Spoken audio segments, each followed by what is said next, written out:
I need that blue white bitch on Depop, she a little teapot, 2 left feet, them Reebok. Shawty did freelance, now she a free thought. Shoulda never left a bitch alone with my seat moss. Now the bitch get pissed, poppin' in my Reebok. Started with the detox, see the Reebok. Stop calling up, bitch, nigga, like a lead, not that. I need that blue white bitch on Depop, she a little teapot, 2 left feet, them Reebok. Shawty did freelance, now she a free thought. Shoulda never left a bitch alone with my seat moss. Now the bitch get pissed, poppin' in my Reebok. Talking about a detox, pussy like a beatbox. Stop calling up, bitch, nigga, like a lead, not that. Bon, bonjour tout le monde, ça y est, on est à Croix-en-Ternois, c'est le deuxième round du championnat de France de drift.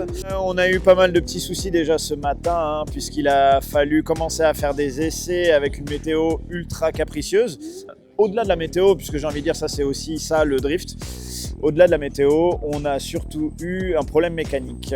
Ça fait 2 jours qu'on entendait un bruit un peu spécifique dans le pont.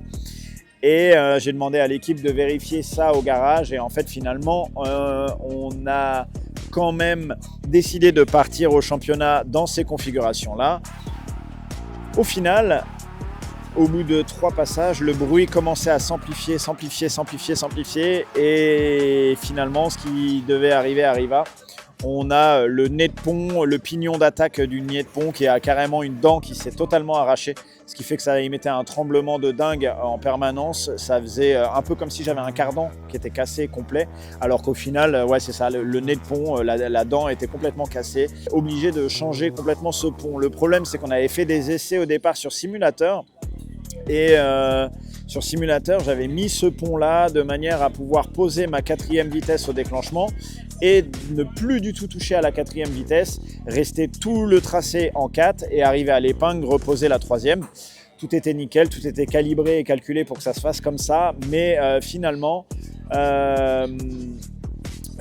on n'a pas pu faire ça comme ça, puisque arrivé au championnat, ce qui s'est passé, c'est que la prise d'élan a été complètement ravancée et du coup, moi normalement, je partais en 2e, je faisais 2, 3, 4 et je déclenchais en 4e et là, c'était totalement impossible de déclencher en 4e, ce qui fait que je suis obligé de rester en 3e et en fait, là, en restant en 3e comme ça, en déclenchant, j'ai été trop court avec le pont court et trop long avec le pont long.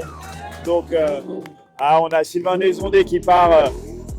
Le team juste d'à côté, il vient de faire un one more time, donc forcément, on l'encourage. Et en fait, le fait d'avoir avancé cette ligne de départ fait que c'est finalement mieux, puisque je déclenche en 3, je passe le clip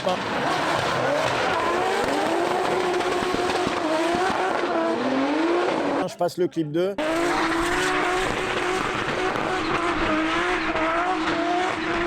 Et une fois qu'on a passé le clip 2, je pose la 4 et là je fais ma transition et ça passe sans problème, ça va jusqu'au bout.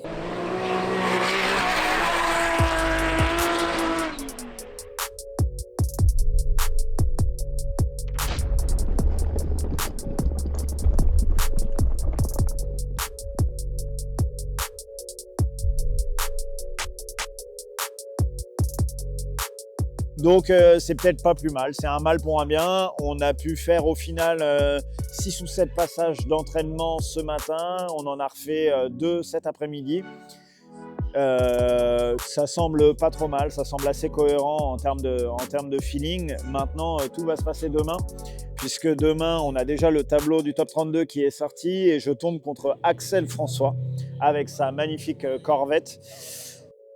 Avec un beau moteur de NASCAR, c'est assez particulier. C'est la première fois que je tombe contre Axel, donc c'est cool parce que ça faisait longtemps qu'on voulait s'affronter. Axel, pour moi, c'est un petit peu comme mon mentor, puisque finalement, j'ai beaucoup travaillé pour lui. On a fait beaucoup de choses ensemble avec son école de pilotage et on n'a jamais eu l'occasion de rouler ensemble. Donc là, pour le coup, c'est vraiment génial de se dire qu'on va pouvoir s'affronter. Je suis un peu dégoûté que ça se fasse aussitôt dans le championnat, mais après, en vrai, c'est pas grave. C'est en top 32, tout va bien. On va voir ce que ça donne après, si ça passe, puisque ce serait Mathias Locatelli potentiellement. Donc on va voir, puisque lui, il est en Byron. Bon. On va déjà partir du principe que l'équipe a fait un taf de dingue, puisque les mécanos ont changé le pont en 45 minutes, je crois, pendant que nous, on était en train de manger rapidement. Ils ont réussi à faire ça, à poser la voiture pour 14h30 pour que je puisse aller rouler.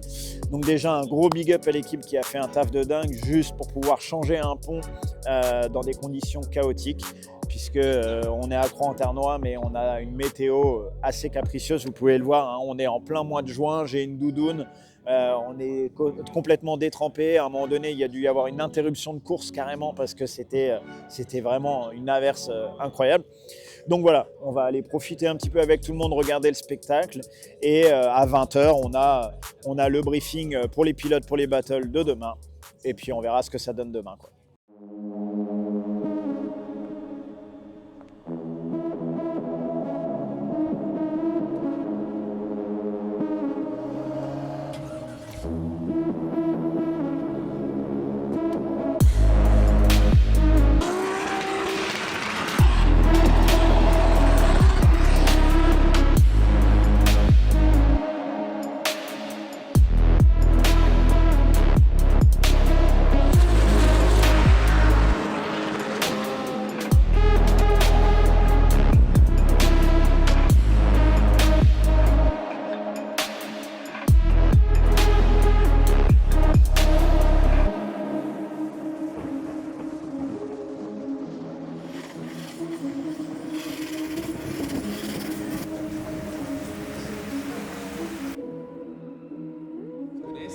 Frédéric Cuivet avec sa Skyline magnifique, cette livrée qui fait beaucoup parler au CFD cette saison tellement elle est belle.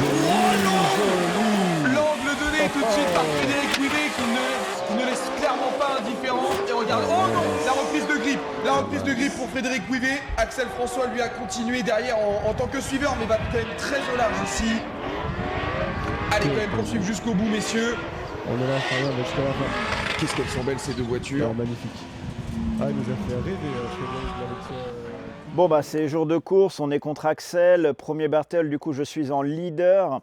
Et comme l'équipe a fait ce taf de dingue, je le sais en ayant fait mes tests sur le simulateur, le pont long va vraiment me poser un problème. Mais c'est pas grave, je dois passer ma 4e plus tard. Et du coup, je fais ma transition, je viens taper légèrement le mur. Je continue un petit peu plus longtemps d'accélérer en 3e et au moment où je fais ma transition et que je passe la 4e, en fait la voiture elle s'éteint, la boîte BMW avec le pont long, je le savais, c'est très compliqué, surtout à Croix-en-Ternois. Et donc quand je pose la 4e, la voiture elle regrippe, on le voit sur les images. J'essaye de la relancer, je refais un droite-gauche, mais c'est trop tard en fait, le regrip est déjà passé. Donc dans ma tête, je suis un peu énervé parce que je le sais, ça veut impérativement dire que j'ai pris 0 en run leader. Je ne sais pas ce qu'a fait Axel derrière. Je ne communique pas spécialement avec mon spotter à ce moment-là. Je me prépare à revenir pour le 2e battle en sachant déjà de base que j'ai pris 0 en leader. Je me prépare pour aller sur le run suiveur avec beaucoup de détermination et beaucoup d'envie. Je déclenche bien comme il faut, Axel vient lécher vraiment le bord du mur et moi je viens me coller à Axel et pour le coup je lui tape, ma jante avant vient taper sa jante arrière, il y a vraiment un tout petit contact et donc on est bien, on est sur un beau battle, je fais ma transition et là pareil je pose ma 4 et au moment où je pose la 4, la voiture elle s'éteint complet. Et du coup, bah, c'est exactement la même chose que le run leader. Je me prends un regrip entre le clip 3 et le clip 4. Impossible de relancer la voiture. C'est très frustrant. J'arrive au moment de la décision des juges. On discute très brièvement avec Axel. Il me dit apparemment c'était pas terrible, mais moi non plus c'était pas terrible. Et je lui dis non, t'inquiète, il n'y a pas photo. En fait, j'ai fait regrip sur les 2 runs. 0-0, c'est sûr que tu passes, quoi. Et puis on voit le drapeau tous les deux se passer vers Axel. Je lui glisse un petit mot quand même, je lui dis jeune Padawan n'est pas encore prêt et Axel il me dit oh si t'es prêt, règle bien ta voiture et ça devrait bien se passer.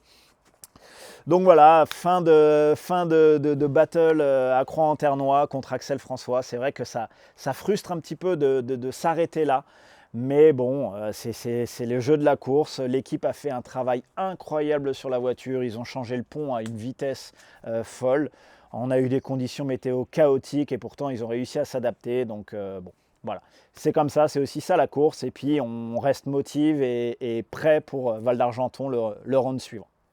Bon bah c'est la fin de cette vidéo. Merci à tous de nous suivre. On prépare la suite. On a un petit peu de retard sur le déroulé des vidéos. On est tous un petit peu très occupés. Je sais que déjà que la vidéo de Val d'Argenton sera un petit peu différente que d'habitude. Malheureusement, mon média a un autre projet professionnel, il ne pourra pas être là. Donc on va se faire peut-être une petite vidéo différente, une compile de on-board, un petit truc comme ça. En tout cas, merci de nous suivre. Merci de venir nombreux sur les manches à chaque fois pour nous saluer, pour discuter avec nous. Merci de m'envoyer des messages de soutien systématiquement. Ça me fait vraiment plaisir.